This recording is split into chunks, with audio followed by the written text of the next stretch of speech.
Hello, civilized people. On July 13th, 2024, in Butler, Pennsylvania, at approximately 5:30 p.m., an assassination attempt was made against former President Donald J. Trump. But who could have done such a thing? Could it have been Maxine Waters, who has openly called for her supporters to be more confrontational? Because you don't get much more confrontational than firing shots at someone. Could it have been the mainstream media, who have repeatedly called Trump dangerous and act as if his presidency was the end of the world and that he opened up death camps for minorities, even though he was president and there were no death camps and the world did not end? Could it have been Joe Biden, who keeps claiming that Trump is literally Hitler, calling him a fascist and a threat to democracy, despite Trump very literally not being Hitler, a fascist, and the United States not, in fact, being a democracy? Could it have been Alec Baldwin? He is openly hostile to Trump. He's killed before on the set of Rust. Who's to say he didn't develop a taste for murder and want to do it again? So get up on stage, dodge a lethal shot live on national television, and watch as your political rivals, the media, and leftists nationwide shit their proverbial pants as one innocent is tragically killed, two innocents are critically injured, and shots meant for you penetrate the heart of your rival political campaign. Because today, on the Goss and Rome podcast, we are going to discuss the impact of the Trump assassination attempt on the 2024 presidential election. So, Colt, how you doing today? Um, I'm a little shook. What about you? Uh, I would like to say that I didn't see something like this happening, but that would be a lie. I mean, we've all theorized and thought that it could happen, but for it to actually happen is a big step that I didn't think anybody else would take. Yeah, I honestly thought that somebody was going to attempt it, just given the rhetoric surrounding things these days. I mean, we've gone past the point of I disagree with my political opponent and are now at the day and age of, calling them a existential threat to the lives of people, which doesn't really appear to be the case from what I've seen. But I mean, that's what politics is now. You just got to turn out voters. And if you can't win them with an argument, you need to terrify them, you know? So it seems, but it's obviously nobody wants to see this happen on either side, and it's going to significantly impact. In my opinion, I'd be curious to hear yours. The Well, impact the campaign's going forward. as far as, yeah, as far as people not wanting it to happen, it is, had that happened, that would have been a disaster for basically everybody. Yeah. Uh, I, Go ahead. but yeah, I want to, you know, preface everything we're going to go into a little bit. Um, just by saying, all of you listening, look, we realize that the events surrounding this have been tragic. And as of us recording, one attendee is dead. Two attendees are in critical condition, though there have been some mixed reports that one of those has died as well. And the shooter, in the eyes of one witness, and direct quote, had his head blown off. Though admittedly, the pictures of the supposed body, if they are to be believed, is accurate. that is something of an exaggeration, as the head is mostly still attached. But while there are plenty of jokes to say about this situation, and we certainly intend to say them, they are not meant to belittle the importance or tragedy of this situation. We don't mean to make light of the attendees who lost their lives at this event and the others who may or may not share that same regrettable fate. Um, but politics is our profession. We wake up to it, we go to bed to it, and over the years, you know, I guess you could say we've become jaded. And we have learned that sometimes it is best to laugh just to keep yourself from crying. So, moving along from that. Now, unless you've been under a rock and, shut off completely from the world and you only get, information from us, then you are probably aware of the assassination attempt.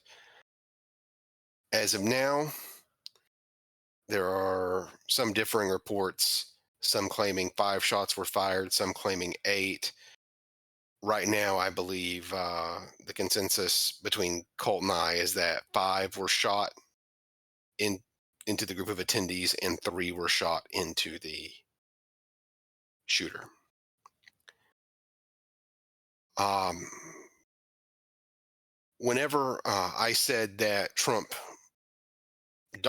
whenever I alluded to Trump dodging a lethal shot on stage, he was glanced in the ear.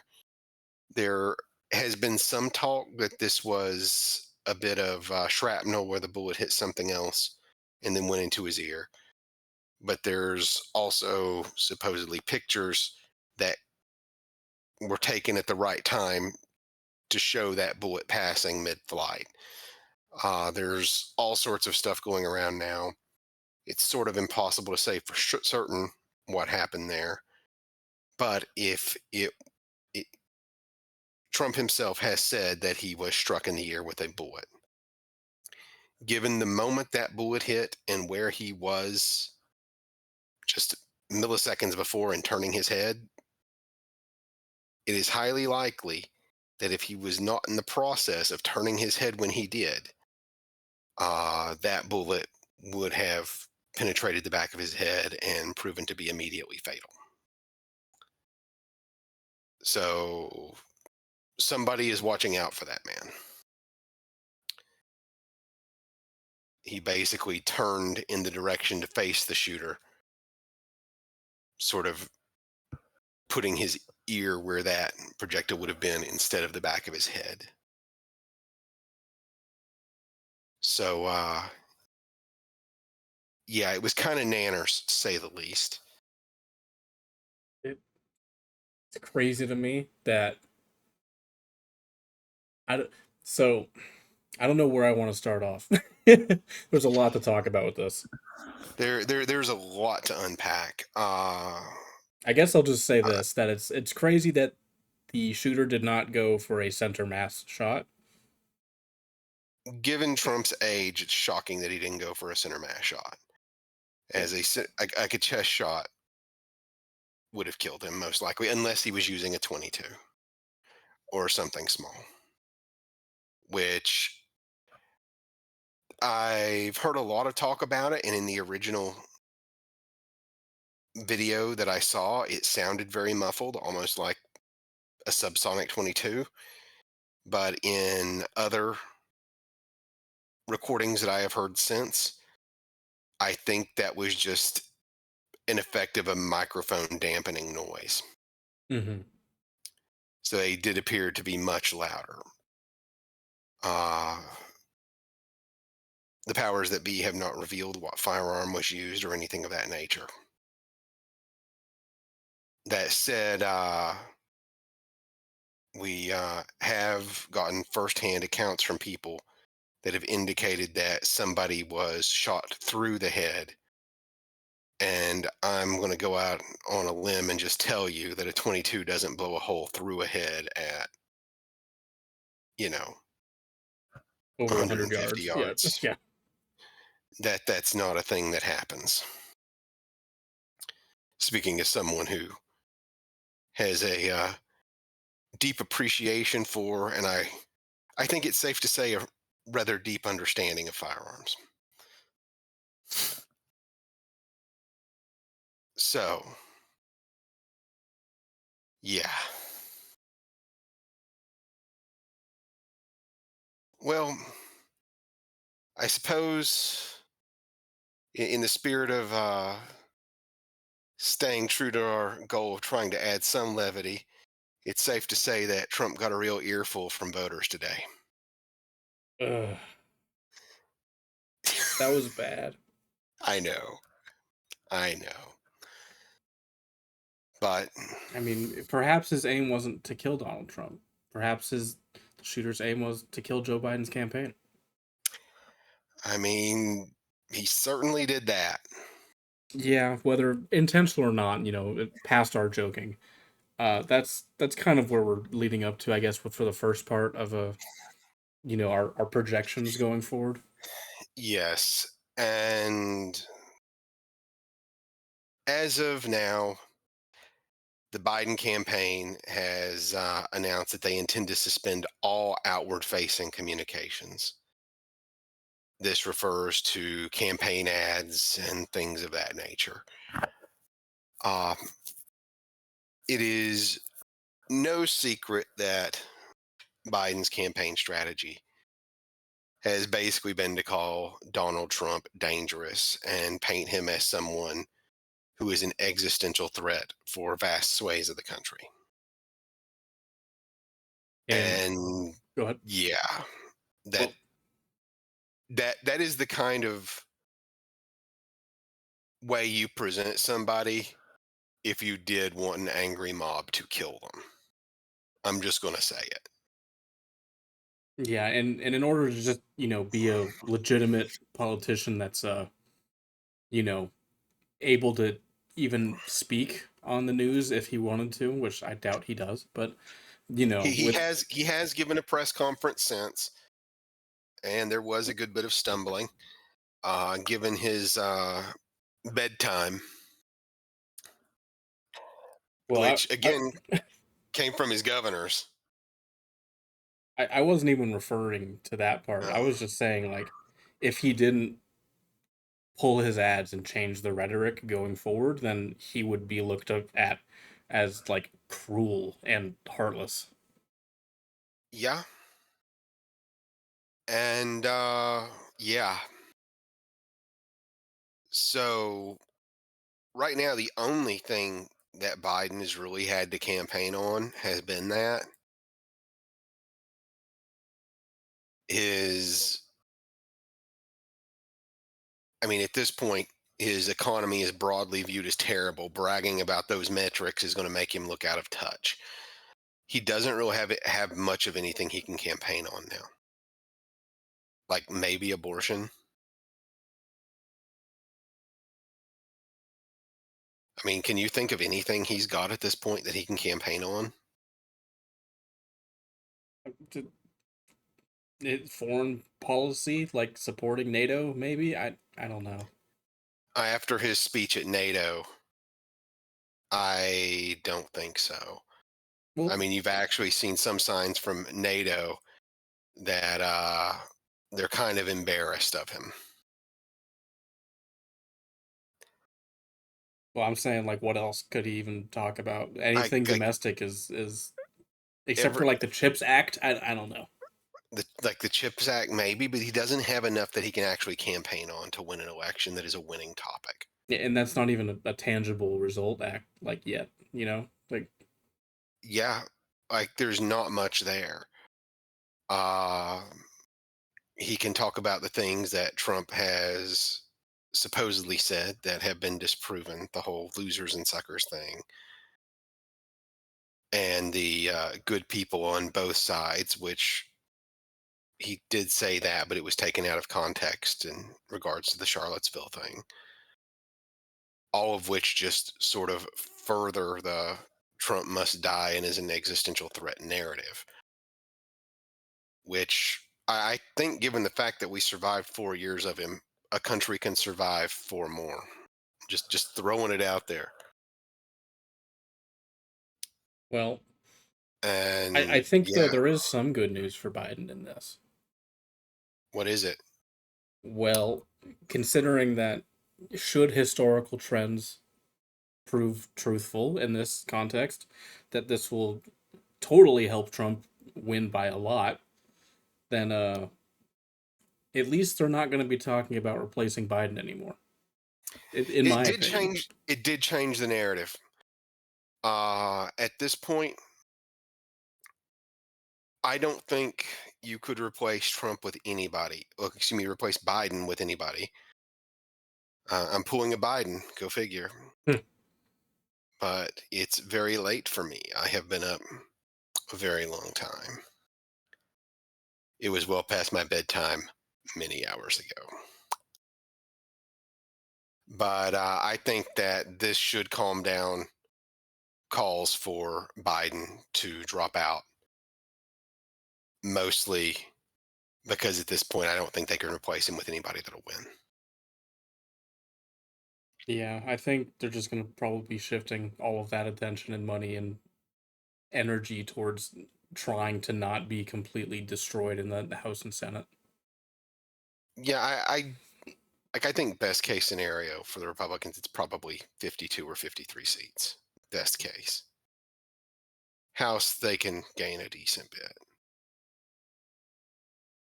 but still, even like there's been recent polling in New York that a lot of what are Democrat seats in New York are now polling Republican at around like +5 to 10.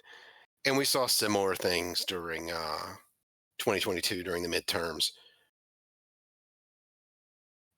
But you also didn't have Trump at the top of the ticket. So, that's a thing that happens. So, moving on from that, just to sort of shift things to the election map, I don't think there's a snowball's chance in hell that Biden wins Pennsylvania at the moment. Yeah, no, I think that decidedly changes things towards Trump's favor. And to put it simply, if Trump wins essentially every state he won in the last election cycle, Georgia, which has reliable voting and shows Trump up by a sizable margin, I mean, reliable and polling. they have reliable polling in Georgia. And he picks up Pennsylvania, he has won the election. That's 270. I think that this has very much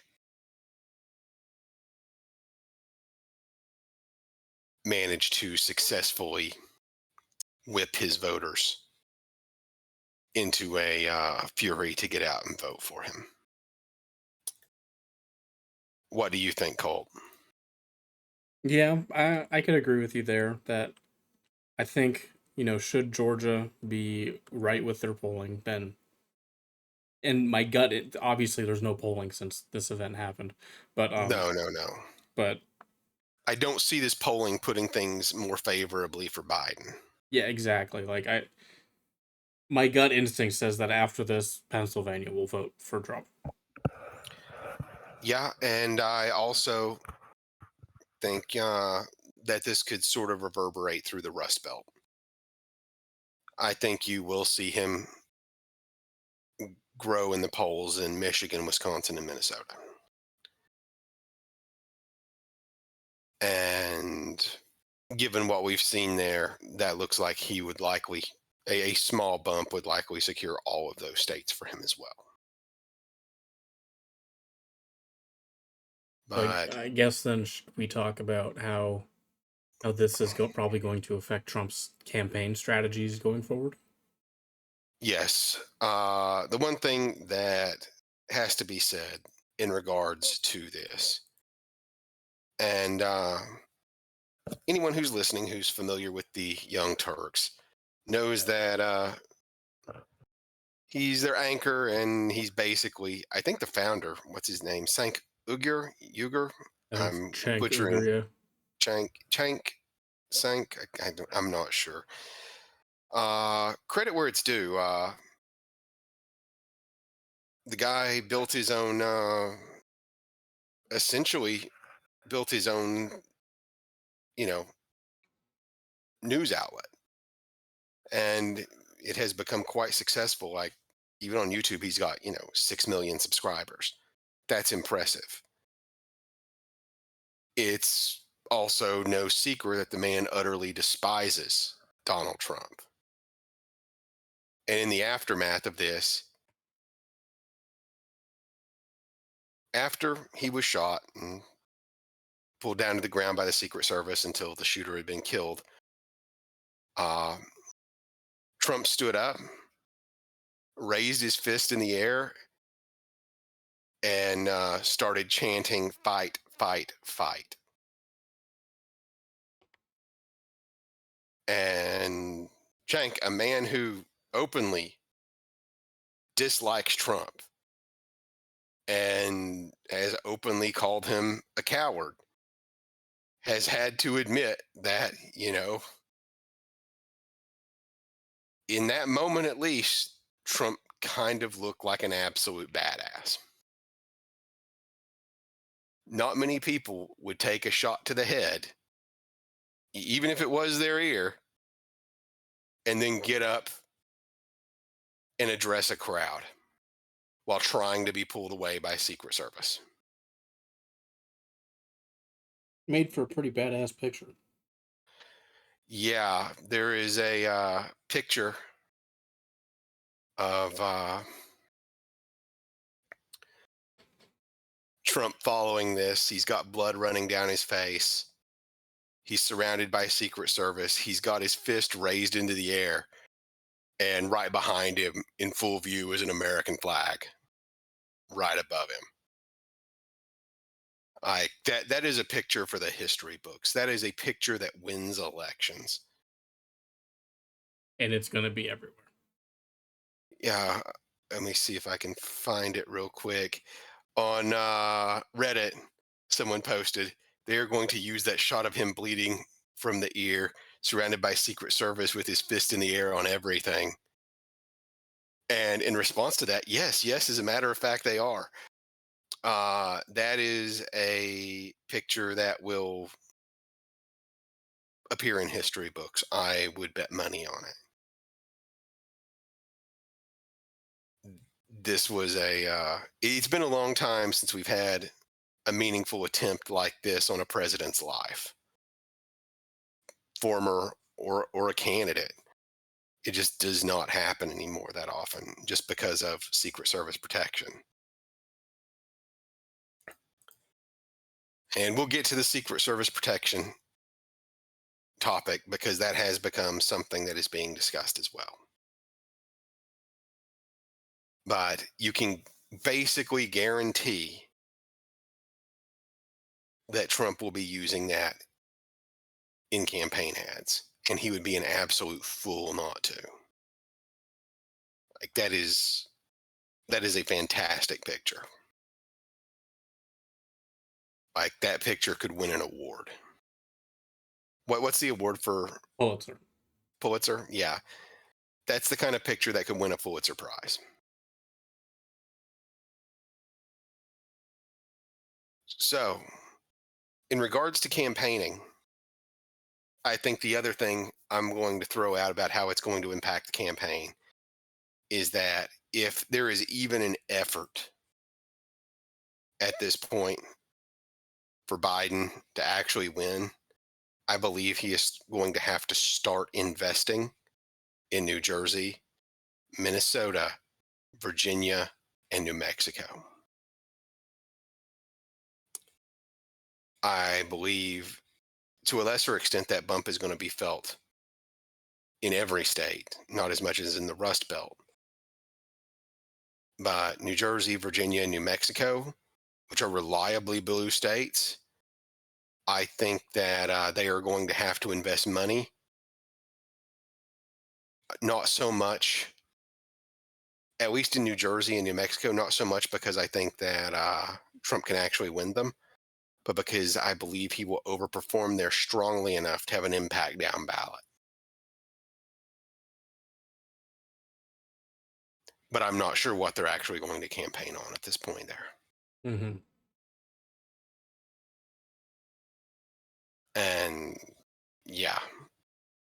Hmm. What about you? Anything else immediately offhand campaign related? Well, if this was going to happen, which obviously it did happen, it happened before the RNC's convention. So, and Trump has obviously not announced yet who his VP is. I think that this could definitely change the way that their campaign thinks about the future. In that, again, if everything is about the past is true now, where he'll get some amount of sympathy votes, he won't have to play as safe with his VP pick. And I think he could pick someone that he could groom to be the heir apparent to the America First movement, which I think is crazy. That before at least there was a question of like who knows what the Democrats might do, so I'm going to play it safe. Now, He doesn't have to play it safe anymore. yeah, He can, in fact, he has the leeway to safely groom an heir apparent. And I think Doug Burgum is off the table yep, because of his hardline stance on abortion, which Trump does not share. Uh, I think Rubio is off the table because he was the safe bet.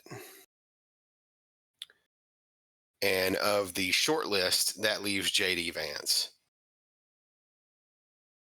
I would like a part of me would like to think that, he might choose someone like a Vivek. But the more I think about it, the more I think that's not the case. don't crush my Just dreams. because, just because Trump very much likes playing the leading man, and he doesn't like having someone around who would also be trying to play the leading man. If that makes sense to you. Well, I think that's the whole like making an heir part though is that the America First movement does need someone like that, and Trump can't orchestrate that once 2028 comes around. Oh, I agree. So I that's why I think that it's an option that's more viable now. Oh, I agree. It's far more viable. I'm not sure if he'll do it. I'm inclined to think at this point it would probably be Vance. But moving along, the I mean, there is still the question in the air of if Biden is going to be the nominee for the Democrats, if he will drop out, if he will be forced out somehow. It's very hazy what's going to happen there. Um, the problem at this point is that most likely whoever you put up is going to be crushed electorally. Harris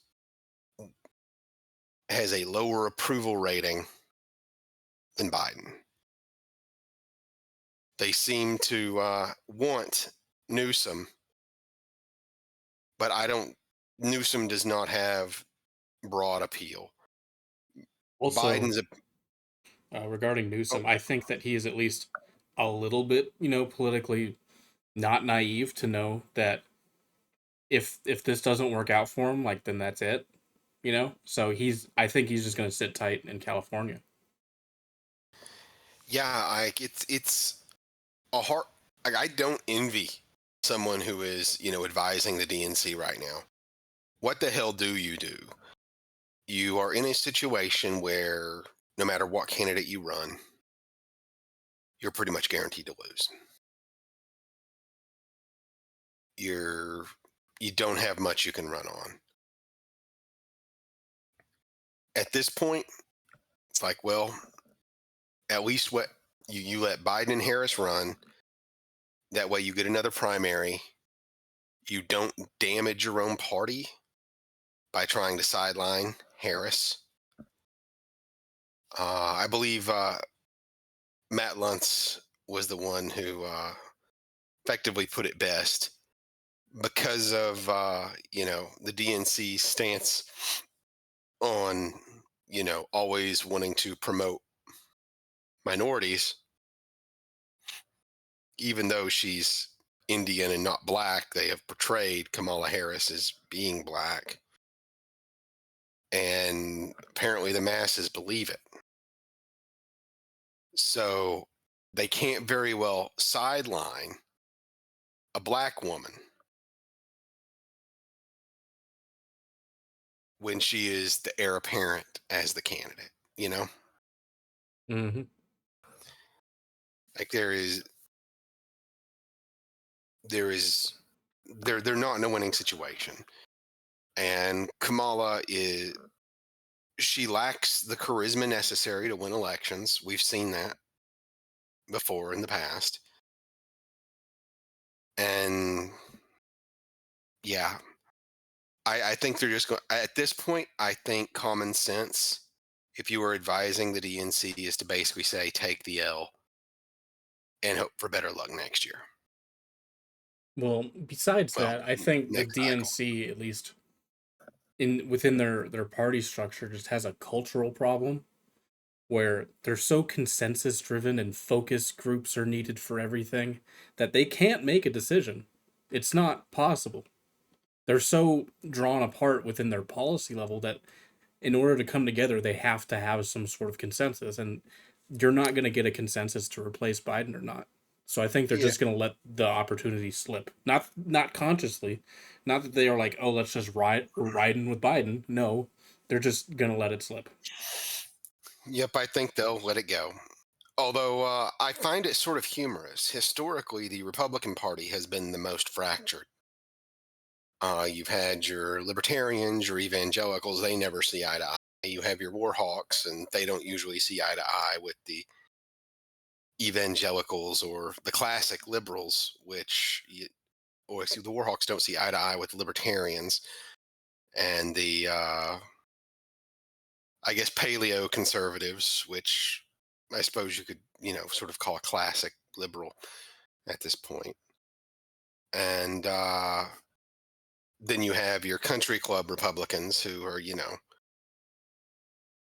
the Republicans who have, in many ways, long been the key players in that party and who are now sort of bereft of a voice because the blue collar Republicans are ascendant. And Trump has managed to largely unite all of them except for the Warhawks, which they've all gone to the Democratic Party anyway. And then Trump wound up picking up most of them went to the Democratic Party anyway, as far as voting patterns go, not necessarily elected officials. And Trump essentially replaced them with, white working class voters from the Rust Belt. And he's lost the country club Republicans, which lost him some money. But given all of the attacks levied against him during this year, during this cycle, that doesn't appear to matter at all. And speaking of donors, one thing I have to throw out is that as of this event, Elon Musk has endorsed Donald Trump, which puts a lot more money behind the Trump camp, considering you can donate an unlimited amount to political action committees. But now, though, speaking of fracturing, You've got the Democrats all over the place. Your progressives, which are sort of the growing wing of that party, lack a lot of outside appeal, and they are not popular with the donors of the party, really. Not most of them, anyway. Then you have your classic, Democrats who certainly don't see eye to eye with the progressives. And even they have quite a few squabbles currently, just as it relates to Biden of, oh, should he stay? Should he go? And then within all of those groups, you have further conflicts related to the whole Israel versus Hamas situation. So it's all sorts of crazy just how fractured they are right now. And it honestly looks like every single thing that could possibly go wrong for the DNC right now has gone wrong. The only thing that might have gone worse, potentially, would have been if Trump was actually killed. I don't think that would just be worse for the Democrats. I think that would be worse for the entire nation. Yeah, I think we said it in our video on the Civil War, is that one of the things that could possibly lead to a civil war would be Trump assassination. Yeah. Yeah, just because the right would not trust the current government administration to investigate it. There is no trust there. And And you can argue without whether any that air. is, yeah, and you can argue whether that lack of trust is founded or not, but still, yeah. We move on. Yeah, I suppose we can move on to the next tidbit. And now, well, it's not going to impact the campaign so directly. I do expect this to impact polling for the current campaign. And that is the return of the silent Trump voter. Now, we've said this before in our videos, but one of the problems the media and pollsters seem to have is that it can be very hard to identify a Trump voter just on paper with what you see. Like, you may have a lot of things about them down on paper, but unless you know the industry they work in, you don't really know. That seems to be the guiding. Trump is very popular amongst machinists, people that work in manufacturing, miners, things of that nature. Very much your blue collar workers. Not so much with retail, but definitely blue collar, those other blue collar manufacturing and production industries. And the one thing that's important to remember about elections in the US is that we have a staggeringly low turnout compared to a lot of countries. You simply put have a block of voters who don't trust anybody. And those people, whether there's any truth or not, they're the same kind of people that viewed JFK as having been, an inside job. At this point, I have questions about whether they are actually right on that, which I never thought I would say. But that isn't the topic of this video. But these are people who distrust the process and distrust the leadership. And given all of the media attacks on him, given the way that Donald Trump in this case I'm referring to, has been portrayed, given the sheer level of demonization in 2016, you saw a lot of those people turn out. And I guess the guiding premise of them was that the enemy of my enemy is my friend, with them viewing the political class and the various facets of government as their enemy.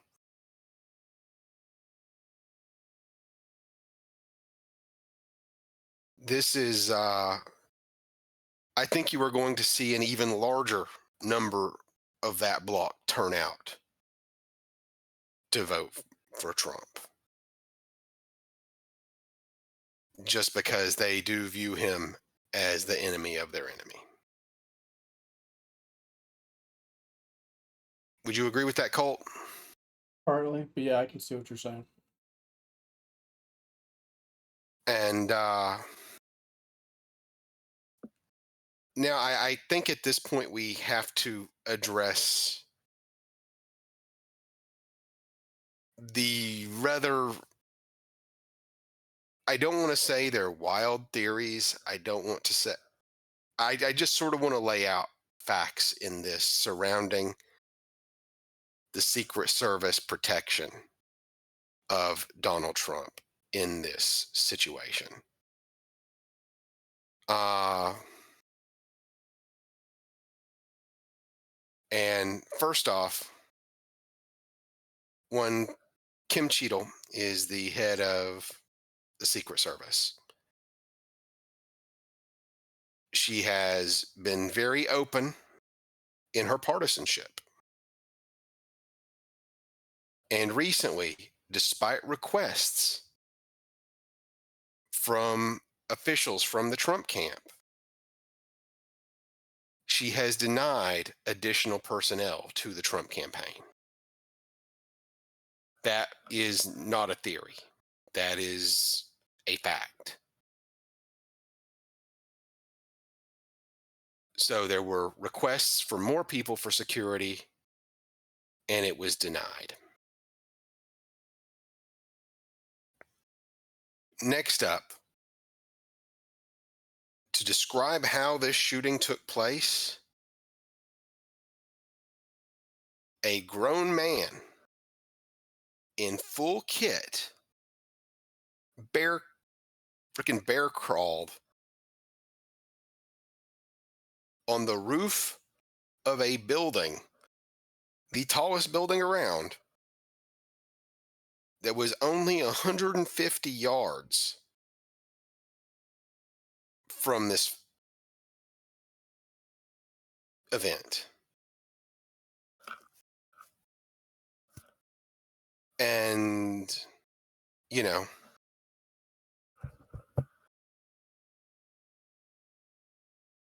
either that was a gross oversight by Secret Service, or they lacked the manpower necessary to cover it. And I would like to point out that there are numerous videos now surfacing where people are saying that they warned either police officers or state officials that they saw the guy like before the shooting started. Yep. And all of this lends to either a very real lack of foresight from Kim Cheadle, the director of the Secret Service, or the Secret Service agents who were there. Like, it is either gross malpractice on the part of those agents, or it is them operating to the best of their ability based upon malpractice from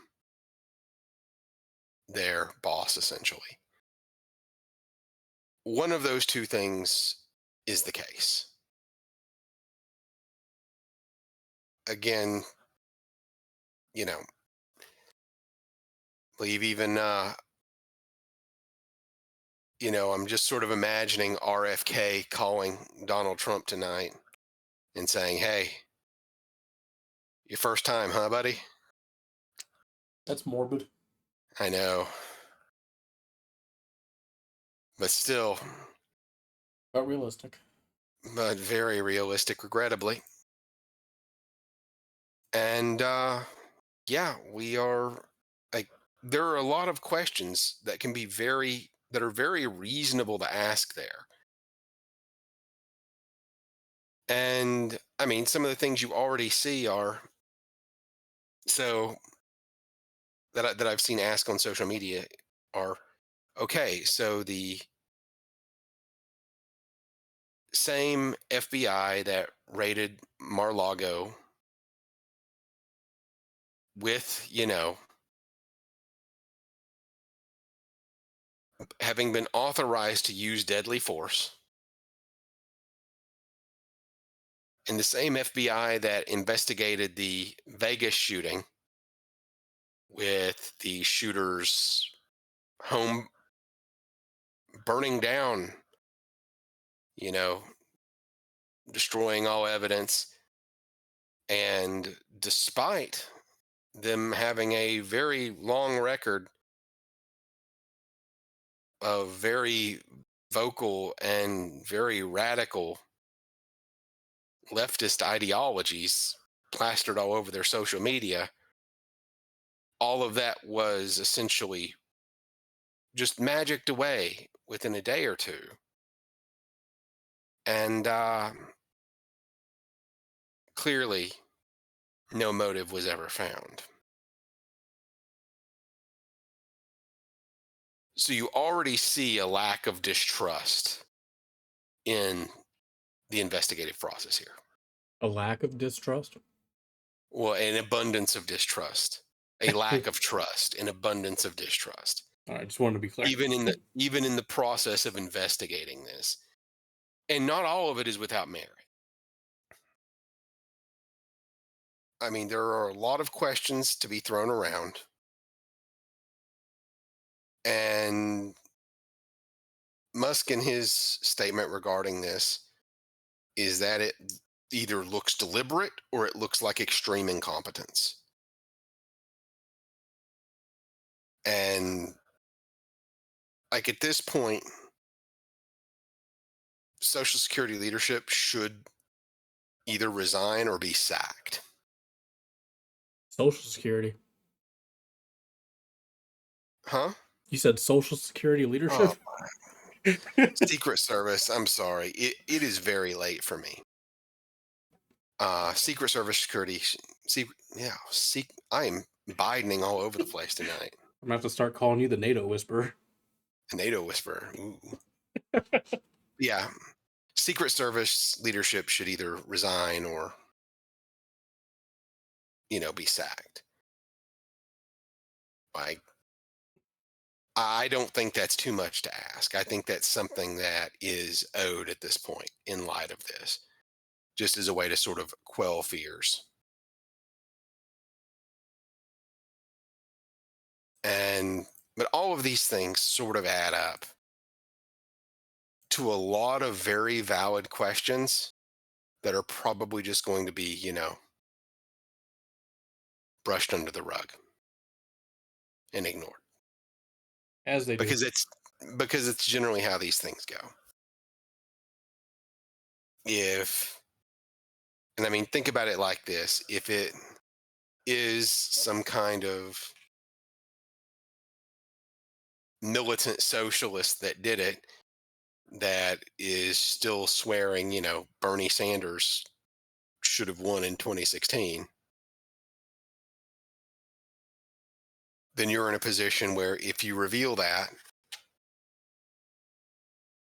whether it's true or not, the powers that be that don't like that you said it will basically, start an absolute shitstorm and claim that you are interfering in elections by revealing this information when you did.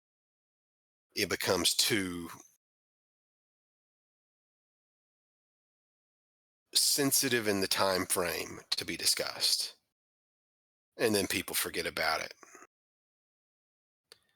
But you see a good bit of that.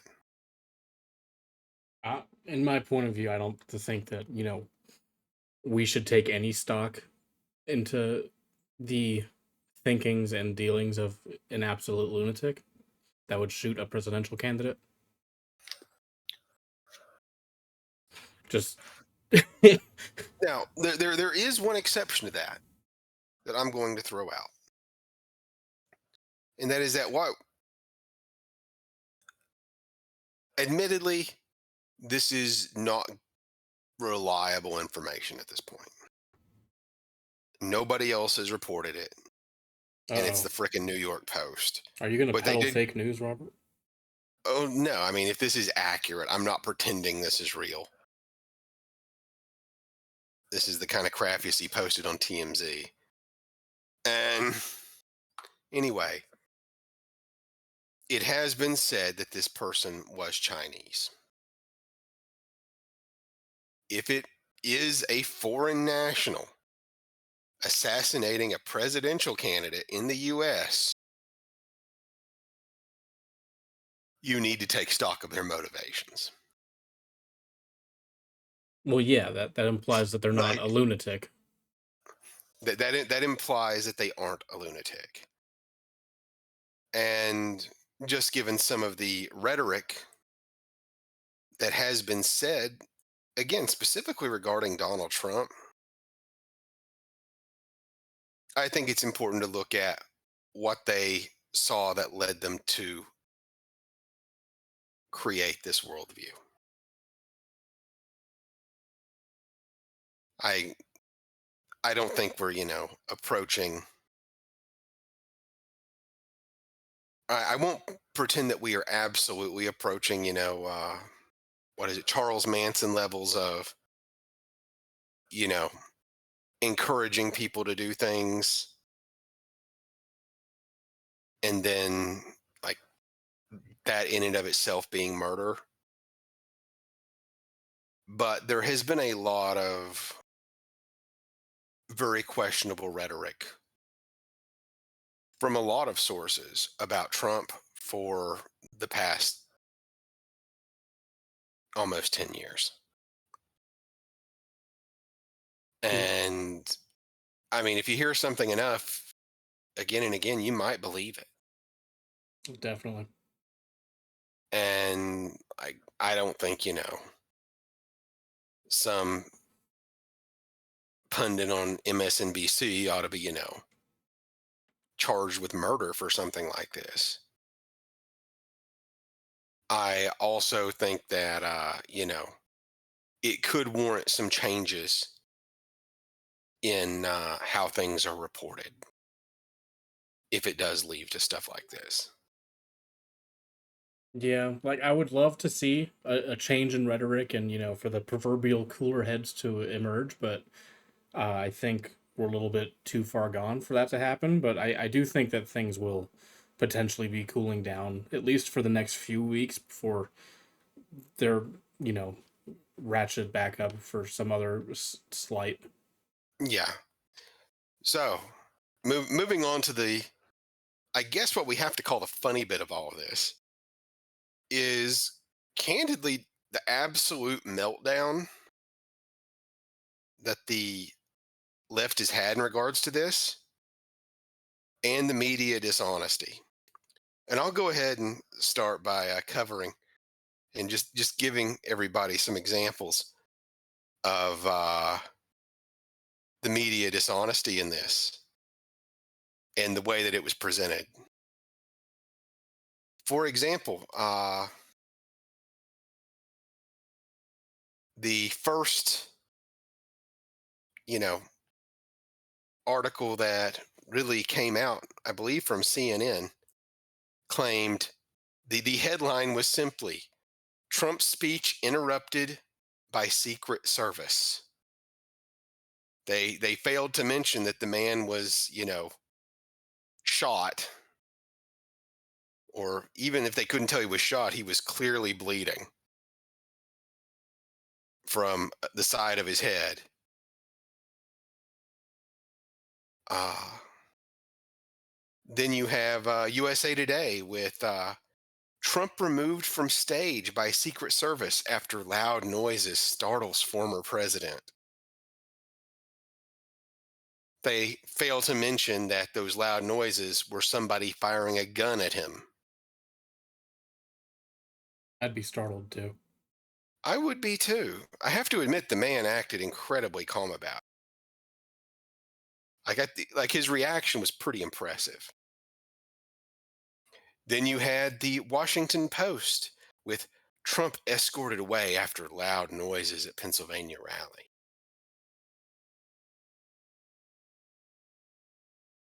And then arguably one of the most disingenuous ones that I've seen, Secret Service rushes Trump off stage after he falls at rally. They fail to mention that he was ducking and was bleeding. Or that, they shouted at him to get down Yes, and that he didn't fall. He was ducking. he was ducking. It was like there is a distinct difference.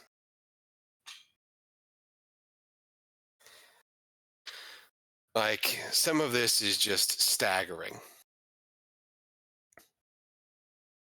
And yeah, you know, can't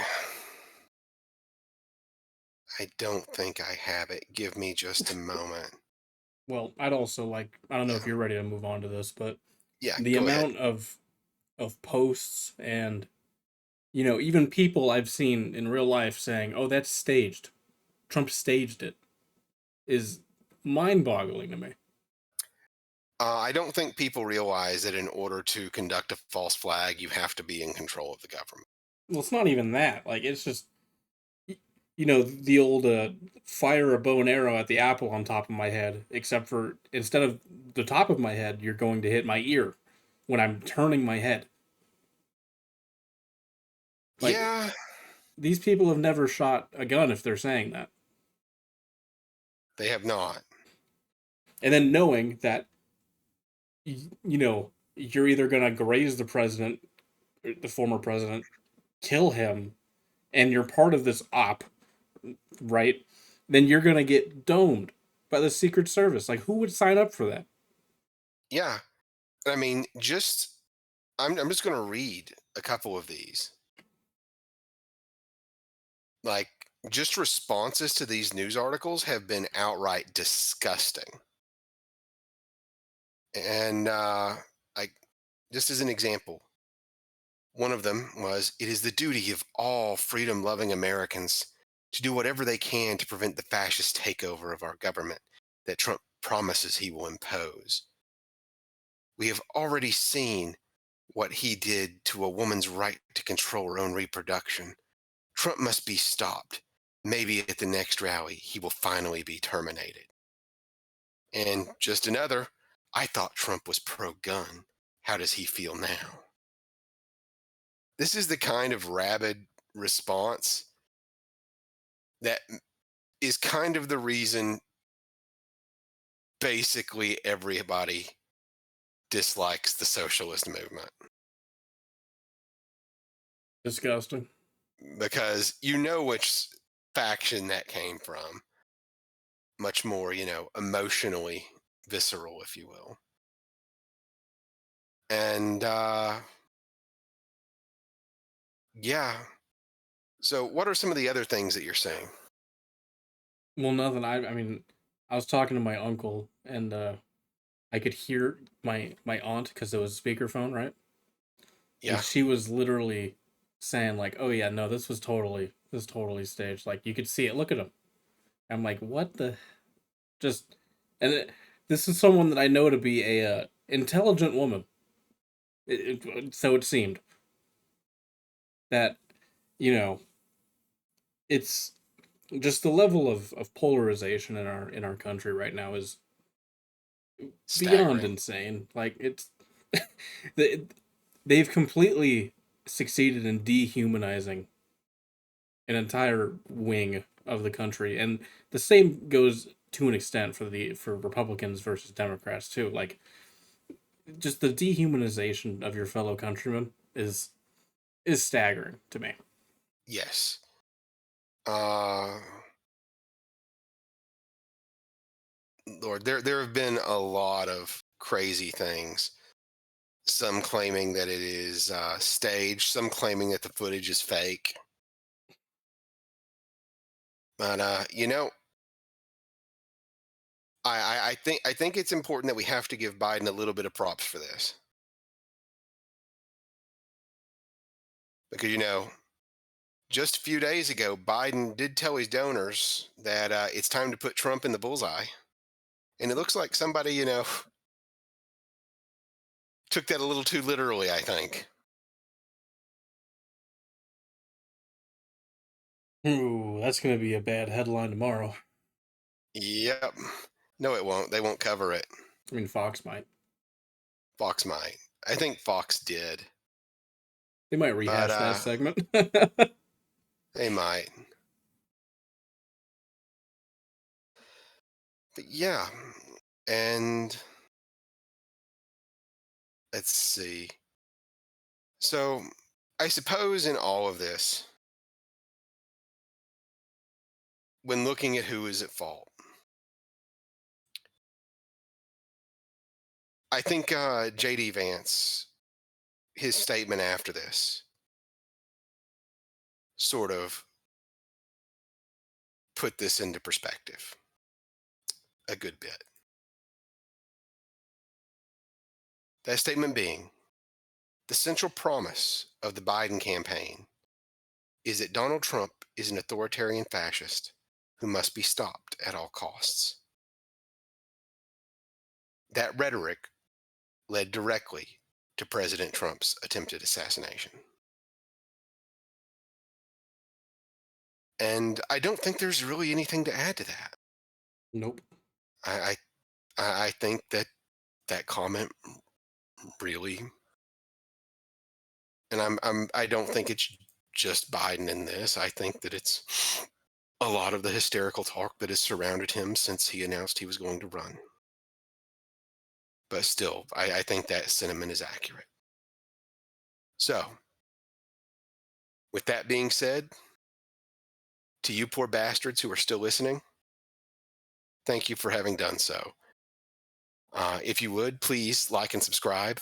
We would like to get our subscriber count up a bit. If, you like listening to our inane late night ramblings. And we hope you found what we said today educational. So thank you very much and have a wonderful day. Have a good one, folks.